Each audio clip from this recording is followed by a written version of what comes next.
Hi, everybody. Welcome to week 2, and we are moving right along.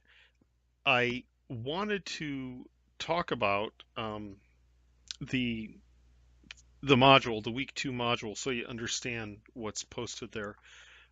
If you look at the syllabus, I asked you to read the Constitution from this really pretty long document from the centennial, what's called the centennial edition of the Constitution that was produced for the 112th Congress several years ago. I've also provided you some links to that, a link to that, as well as a link to the Federalist Papers. So if you go to those links, you should be able to locate both the Constitution as well as the Federalist Papers, all of them really, but you can scroll down through the link and see the ones specifically that I want you to read. So even though that centennial edition of the Constitution is quite lengthy, it's actually a very good document because it has a lot of explanatory notes on the Constitution text itself and how it's been interpreted, as well as the amendments. So it's actually a pretty enlightening document. I'm not asking you to read that entire document. So look in the syllabus and you can see what I'm really asking you to read. But the theme of this week is what I call the ancient texts. Um, And that's what the question is going to be about, the discussion question that I posted there on the week 2 module. And unlike last week, in week 1, I actually opened up that posting on time, avoided the mistake I made last week with the week 1 discussion, thereby making me extend the deadline a little bit. But this week it is posted right there. So let's get right to the meat of the matter. Okay, so the Constitution. I have that question right up there. I say, what does the Constitution symbolize to us? And you can see in my parentheses, I said, by the way, we all have biases, which we do.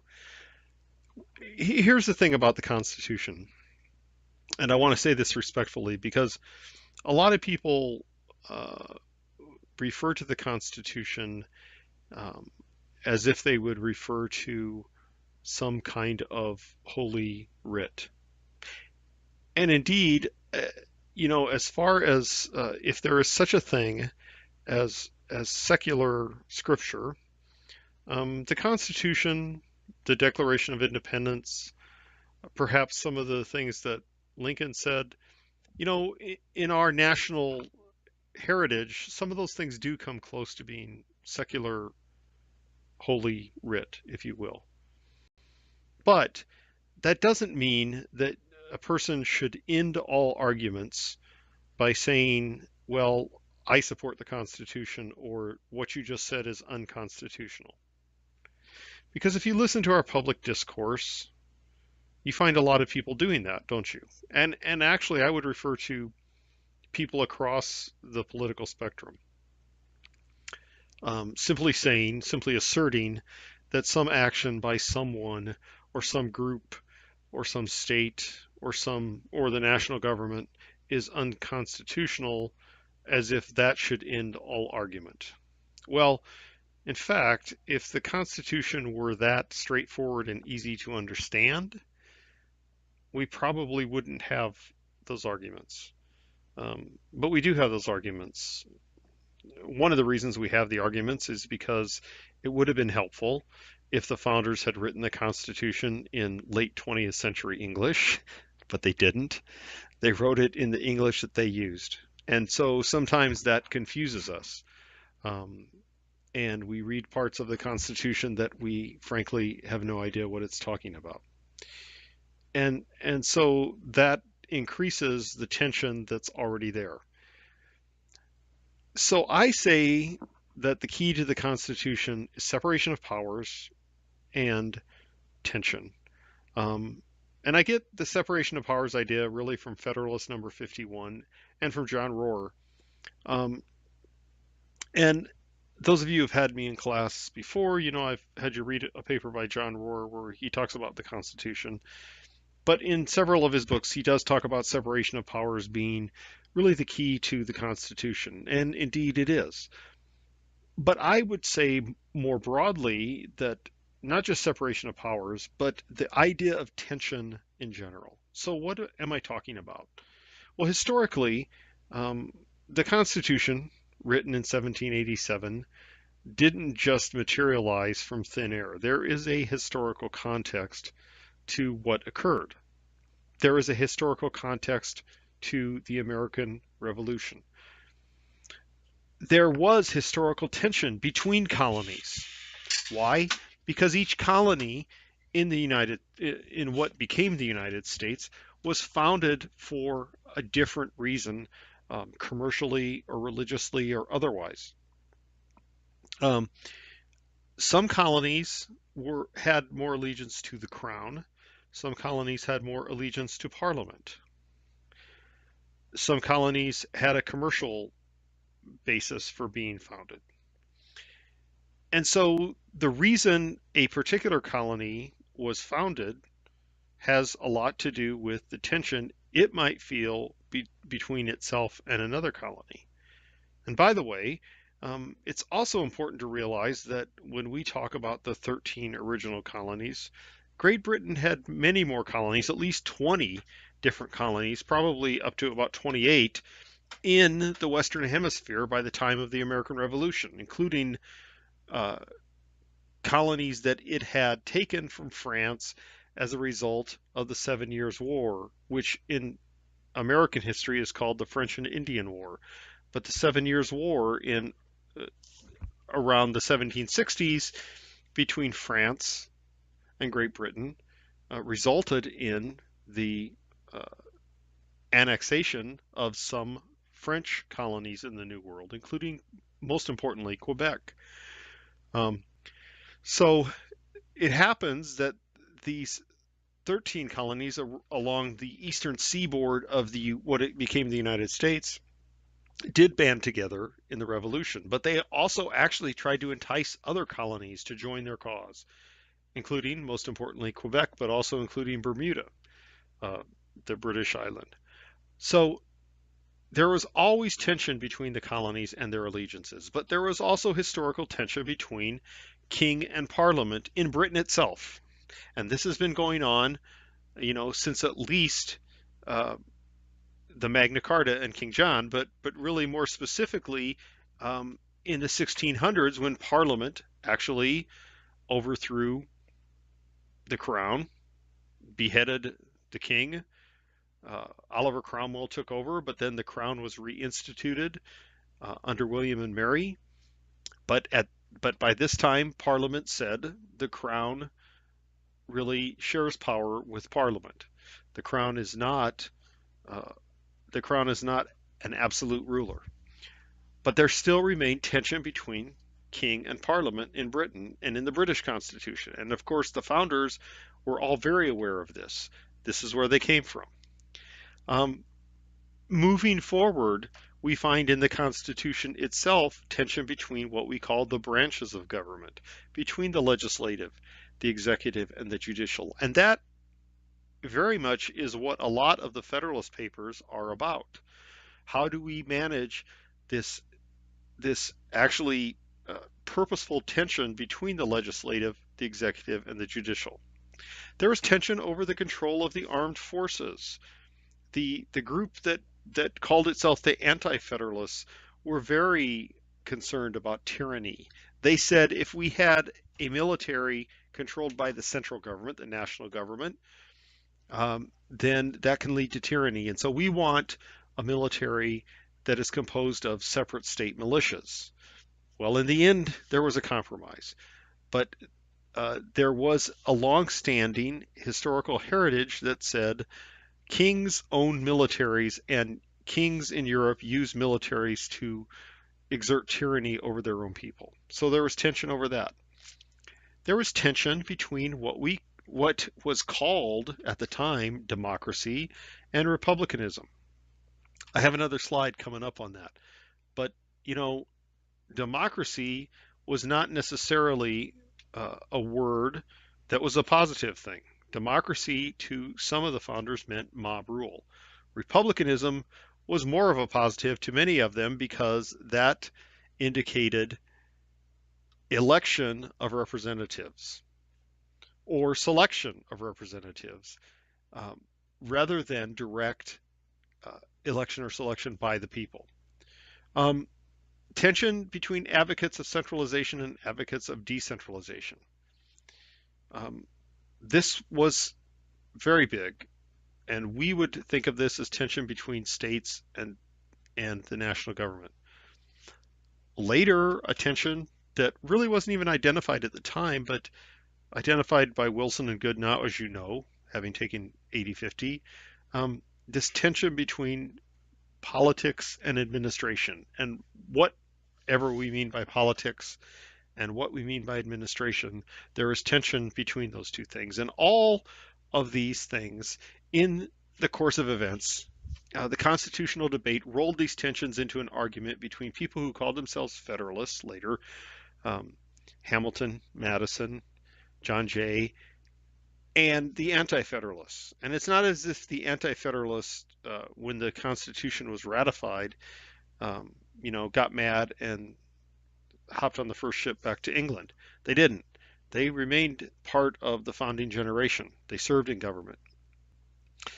The Anti-Federalists, as a matter of fact, and their problems with the Constitution as written led to the creation of the Bill of Rights. So the Anti-Federalists and the Federalists each had ideas about what the Constitution meant or should mean. Okay, so how did we get this United States Constitution? Fact of the matter is the United States Constitution is still the oldest written national constitution in force, um, which is something that the United States is justifiably proud of. Um, what happened was elites were divided on the need to create a stronger constitutional structure. There were three major tasks of the 1787 Constitutional Convention. That was to improve the relationships uh, between and among the states, that is the more perfect union part in the preamble, design a federal system with limited, delegated, and enumerated powers to the central government and the remainder reserved to the states, and to implement the principle of government by consent. Um, so the writing of a stronger constitution was advocated by people like Madison and Hamilton, who thought that the Articles of Confederation, which were the governing documents, um, those documents were ineffective and weak for the continuance, really, of the nation as it existed post-revolution. So this idea of the Articles of Confederation and Perpetual Union, that was the legal charter between the Continental Congress and the states, from 1781 through 1789, while the revolution was still going on and after the revolution. And a book I cite here, Carney and McClellan, talk about this being more like a treaty than a genuine constitution. There was power vested in Congress, but there really was no judicial or no real executive. The Continental Army pay issue, there was an issue with the Continental Army, and that issue was they weren't getting paid. Um, and that actually led to uh, many of the revolutionary generation saying, we have to do better than this. Um, and so they called for a constitutional convention in Annapolis in 1786. Interestingly enough, it was only attended by 5 states. Maryland, even though it was held in Annapolis, didn't even attend it. Um, and so the poor attendance here uh, really motivated Congress to say reluctantly, look, we need a constitutional convention with the sole and express purpose of revising the Articles of Confederation. So what happened in this summer of 1787? There are a lot of books written about the summer of 1787 in Philadelphia when the Constitution was written, but I'm just going to talk about them in broad strokes here. So the Constitutional Convention issues were really about tension again. This tension has to do with small states versus large states. Madison proposed a plan called the Virginia Plan. Now, Virginia was one of the 2 large states, New York being the other one. And he proposed um, that the Virginia plan favored larger states in the representation scheme, a unicameral legislature that favored large states. So what the Virginia plan basically did in in um, in essence was that it had the legislative branch be representative of population. Well, the small states, including New Jersey, and so there was a New Jersey plan, said, we really kind of like the Articles of Confederation scheme, which is equal representation between states. So the first great compromise created a bicameral legislature with a House of Representatives that had proportional representation and the Senate with equal state representation. So that was the first of several compromises in this summer of 1787. This one is called the Great Compromise, um, which really created our bicameral legislature as we know it. And so I you notice I skipped completely over a lot of the rest of the Constitution writing because for our purposes, um, it's just not that super important right now, but it's great reading. Um, so how did the Constitution actually get ratified? And this is actually where we find this wonderful document called the Federalist Papers. So the Federalist Papers um, are all these documents, but written mostly by Hamilton, Madison, and a few by John Jay. What these really were op-ed pieces, published mostly in New York newspapers. Here's what happened with ratification. The Constitution said that once 9 states ratify this document, it becomes the governing document of the United States. Well, the problem was that unless Virginia and New York were among those 9 states ratifying the Constitution, it simply wasn't going to fly.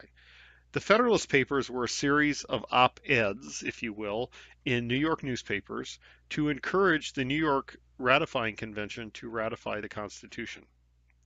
There were also a series of op-eds written by people who either opposed ratification of the Constitution or opposed it in the shape it was in, and those became known as the Anti-Federalist Papers. It just so happens you can actually buy a paperback copy of the Federalist Papers and a paperback copy of the Anti-Federalist Papers for probably less than $15 on Amazon for both of them. And it's maybe something you should consider buying. Because the Federalist Papers themselves actually became sort of the owner's manual for the Constitution. But this is how the Federalist Papers are organized. So there's several parts as they're organized now. Part 1 talks about the advantages of a more perfect union. And you can see I have the numbers of the Federalist Papers there that talk about these things. I'm not going to talk about all of them, but among the advantages that Hamilton and Madison saw to a more rigorous union was that they could avoid interstate conflicts that could lead to war. They truly were afraid of that, states going to war with each other. It could provide commercial advantages free from European influences or freer from European influences. That is, as a unified government, the United States would be in a better position to negotiate with European nations than separate states would. I mean, maybe New York would do okay negotiating with Europe, but certainly the smaller states wouldn't. Rhode Island wouldn't. New Jersey wouldn't. Um, and it would provide national tax opportunities in the forms of duties and tariffs. So part 2 of the Federalist Papers talks about the weaknesses of the existing Confederation. And you see again here in parentheses are the various Federalist Papers that talk about these things. But the biggest weaknesses that Hamilton and Madison saw of the existing Confederation was that really the national government really didn't legislate for individuals. That is, there were no people of the United States. It was really this grouping of states, and so it was more like a committee where the committee members were the states. They saw that there should be roles clearly defined between the state and the national government. So, for example, the national government should have purview over commerce, finance, treaty negotiation, and war, while the state should have purview over private justice, that is criminal law mostly, agriculture, and other concerns. Um, and the biggest advantage that they saw was that a national government could actually compel compliance by the states, not just some quota system that existed under the Articles of Confederation. So part three of the Federalist Papers talks about powers that should be exercised by um, the national government, and this is important. Um, Basically, what it says under what we call the supremacy clause is any power delegated to the national government is the national government's without reservation. The size of the military establishment is up to the national government and Congress. The states cannot assume any power over a national military. Um, the external taxation, such as duties and tariffs, belong to the national government, not to states. That was important. Many states with harbors would just as soon be in charge of duties and tariffs, but in the Constitution, the national government was put in charge of that. And so finally, in part four, um, in this outline, part four is why the Constitution conforms with principles of republicanism. These particular Federalist Papers were written directly back to the problems that the Anti-Federalists had with the Constitution, because many of the Anti-Federalists said, you know, what you've created here is a monstrosity of a government that's all powerful, and it's going to overwhelm the states, and it's going to overwhelm the people. And so Hamilton and Madison spent a great deal of time talking about why this Constitution is going to work with separation of powers between branches of government and with separation of powers between states. That is what we call federalism, which is key to this class. Um, so separation of powers between branches of governments prevents tyranny by one. That's important. A House of Representatives provides an acceptable representation of the people, while a Senate provides representation of the states. The presidential election process assures election of qualified individuals, but that qualified individual can be impeached, unlike a king. And this qualified president only commands the military when it is called up. And for many things that the president does, the Senate must be consulted. And finally, the way judges were appointed assures judicial independence. So really what Hamilton and Madison were trying to sell, and ultimately were successful, is that the Constitution actually provides a way of operating an effective government while not concentrating too much power in the hands of either the national government or versus the states, or between branches of the national government. Okay, so that's all well and good, but lest we forget, the Constitution of 1787 is not what people today reference when they talk about the Constitution, um, especially when people talk about the Constitution supporting democracy. Here's some things that the 1787 Constitution featured in it and carried for a long time. The House of Representatives was proportional and was representative of the population of each state, but the manner of deciding that representation actually depended on this thing, an infamous clause called the 3/5 clause, which said that for states where people were enslaved, the representation equaled the free population plus 3/5 of the total enslaved population.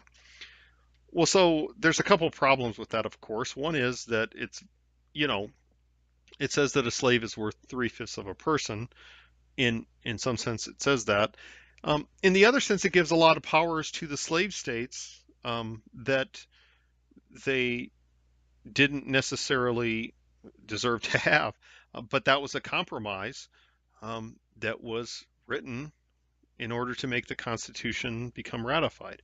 Um, it's interesting. There's several scholarly works that talk about the idea that the Southern states, from the ratification up until the Civil War, just about, um, held a lot of power because of this three-fifths clause, and were able to effect a lot of other compromises leading up to the Civil War.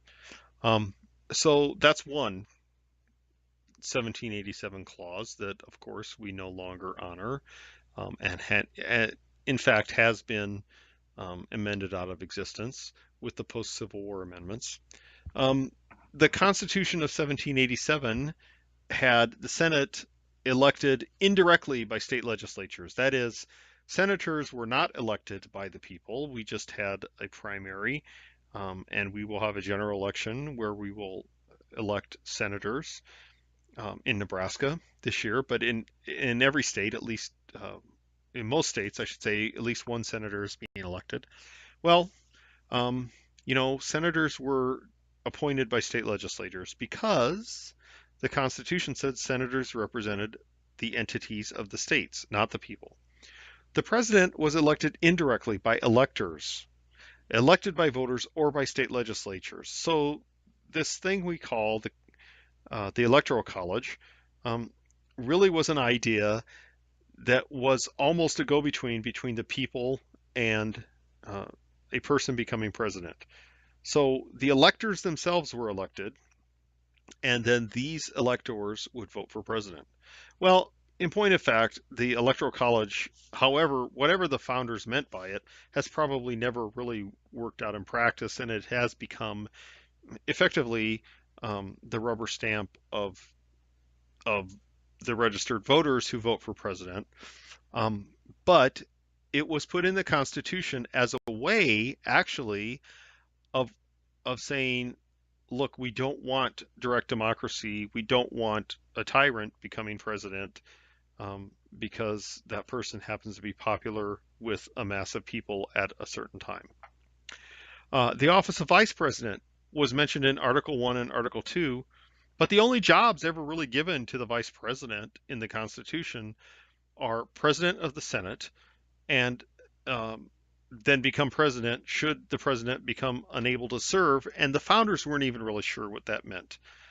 It wasn't until John Tyler became president and said, well, the Constitution says I'm going to be the permanent president, that Congress finally went along with that and said, yeah, okay. But it really wasn't until the 25th Amendment that we had uh, a succession of the presidency legislation that says, if the president's incapacitated and then the vice president is incapacitated, who becomes president? And there's this whole line of succession written out in the 25th Amendment. Um, the Supreme Court and other federal judiciary were appointed by the president with advice and consent of the Senate. We still have that. Um, there was not a Bill of Rights yet in 1787. Most of the bills in the Bill of Rights were proposed around 1788 during the first Congress, and most of them were ratified around 1791. The federal government in 1787 had weak taxation rights, with the assumption that the states did most of the taxing. And so our primary tax, which we all pay now and we know as income tax, really didn't come about until the 20th century. And it had to have a constitutional amendment because a previous income tax had been declared unconstitutional. So the Constitution of 1787 is not what we know of the Constitution today. And my point is that it is ever evolving, and it's important for us to realize that the meaning of the Constitution does in fact change through the course of various Supreme Court decisions and other precedents. Okay, so what about this idea of tension, right? Um, the tension over control of the military did evolve. I mean, there was a time, believe it or not, there was not such a thing as the Department of Defense. The Department of Defense did not become what it was until 1947. Before that time, the Army and the Navy were separate cabinet level departments. But the idea that there would be that wars would be fought by a national army with support from the militia forces, that worked for a while. It worked through the Civil War, um, pretty much, but it kind of quit working after that. And there was what was called the National Guard movement, and now what was known as the militia in the constitutional era is now the National Guard. But in fact, what a lot of people don't even realize, even though there's a Nebraska National Guard and a Hawaii National Guard and a Florida National Guard, most of the equipping of those forces and a lot of the pay and a lot of the facilities for those forces are actually the responsibility of the national government, not the state governments. So all the aircraft that Air National Guard units fly around, those F-16s say U.S. Air Force on them because the U.S. Air Force actually owns the airplanes. Um, the tension between branches remains a constant, and it manifests itself differently in different eras. Um, I'm not convinced that the founders saw the importance of the Supreme Court in interpreting the Constitution. But now that is very important, and we all know that that is a very important role of the Supreme Court. Um, we've been up and down with tensions between the legislative and the executive. If you took the public budgeting class, you know that a lot of budgeting, the way the budget process works, came about as a result of arguments between the executive and the legislative. The modern budget process came about really after the Nixon administration and the feeling in Congress that the Nixon administration was trying to exert too much control over the appropriation of money. Um, we have a strong executive now. Our strong executive model in the United States, um, that's really been going on for at least 100 years.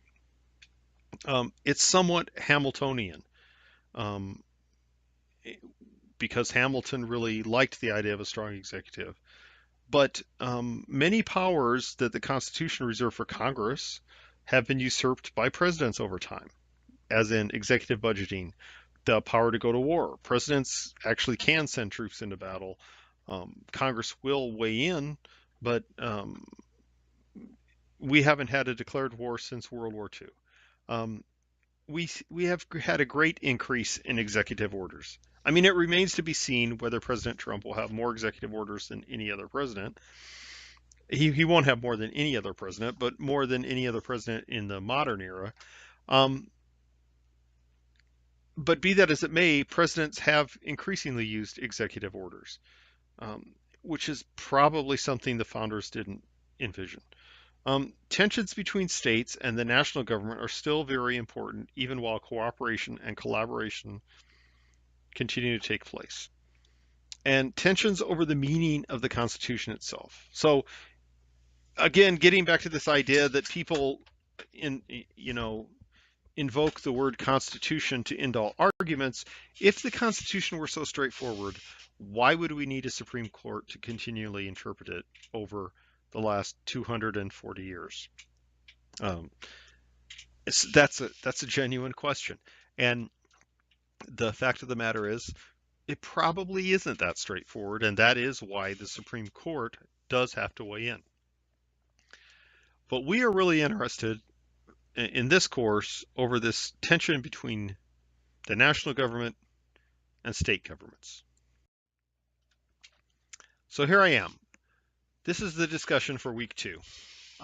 Actually, now I set this up on Canvas to divide you into groups, and hopefully this works, because I told Canvas randomly assign people to 2 groups.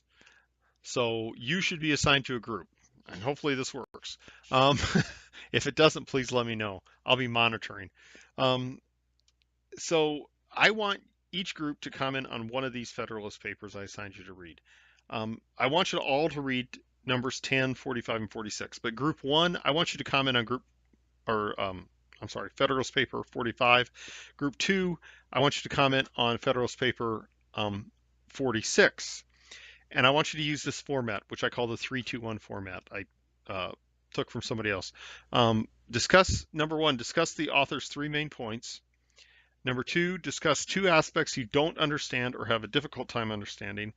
And number 3, suggest 1 question you would have for the author, whether it's Hamilton or Madison. And so the initial post is going to be due by the end of the day on Thursday. That's May 24th. And then provide a substantive feedback to at least 1 student within your assigned group by Saturday night. That would be the 26th. So that's this week's discussion. Next week, week 3, is going to be a journal, not a discussion. So please let me know if you have questions on the discussion or anything else you don't understand. With that, here's the references, and I'm looking forward to your discussions. Thanks.